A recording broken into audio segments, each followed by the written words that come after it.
हा आपला राष्ट्रीय संकल्प आहे. तिन्ही सैन्य दलांच्या क्षमतेवर पूर्ण विश्वास आहे. कारवाई कशी असेल, कुणा विरोधात असेल, त्याची वेळ काय असेल, हे निर्णय घेण्याची सैन्याला पूर्णपणे मुभा आहे. येत्या काही दिवसातच सैन्य दलांच्या कारवाईची अंमलबजावणी होताना दिसेल, असं मत संरक्षण तज्ज्ञ आणि निवृत्त लष्करी अधिकारी कर्नल अभय पटवर्धन यांनी व्यक्त केलंय. आपल्यासोबत सेवानिवृत्त कर्नल अभय पटवर्धन सर आहेत. सर, सरकारनं सैन्य दलाला फ्री हँड दिलाय, काय याचे ऑपरेशनल अर्थ आहेत? आता जर कुठली मोठी ॲक्शन असेल तर नेव्हीसुद्धा याच्यामध्ये कार्यरत होईल, कारण त्यांना ब्लॉक करावं लागेल. आणि जे विक्रांत आपण उतरवलेलं आहे आणि त्याचे सहयोगी जहाजं जी आहेत ती कराचीच्याकडे चाललेली आहेत, त्याच्यावरनं हेच लक्षात येतं की काहीतरी मोठं कार्य होणार आहे. जर जमिनीचं असेल तर एअरफोर्स त्याला मदत करेल, ज्याला क्लोज ऑपरेशन आणि इंटरडिक्शन ऑपरेशन म्हणतात.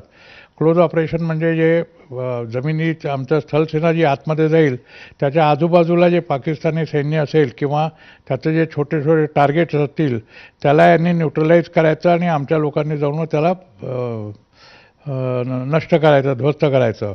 आणि इंटरडिक्शन म्हणजे त्या पर्टिक्युलर पाकिस्तानी पोस्टकडे येणाऱ्या ज्या काही मदतीचे ओघ असतील ते ओघ नष्ट करायचे, किंवा जसं पूल होत असतो तो नष्ट करायचा, किंवा मागे अम्युनिशन डेपो, रसदचा डेपो असतो तो नष्ट करायचा.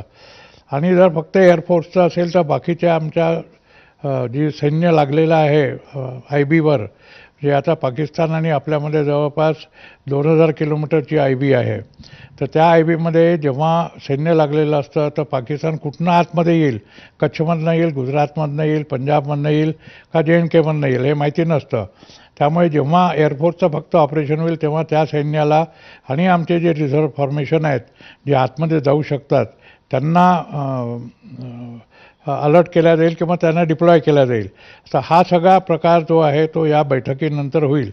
साधारणपणे जेव्हापासून पहलगामची घटना घडली आहे तेव्हापासून आतापर्यंत जो इंटेलिजन्स गोळा करण्यात आला असेल तो इंटेलिजन्स या निर्णयामध्ये एक बेस म्हणून काम करेल.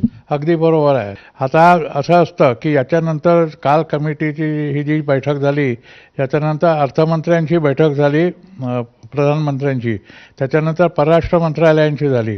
याचा अर्थ असा की जे काही त्यांनी ध्येय दिलेलं आहे त्याला त्यांना किती देशाचा पाठिंबा पाहिजे हे ते परराष्ट्र मंत्री ठरवतील आणि ते तसे त्यांना कॉन्टॅक्ट करतील. जसं आजच्या न्यूजमध्ये आलेलं आहे की परराष्ट्र मंत्रालयाने जवळपास 40 देशांना ऑलरेडी कॉन्टॅक्ट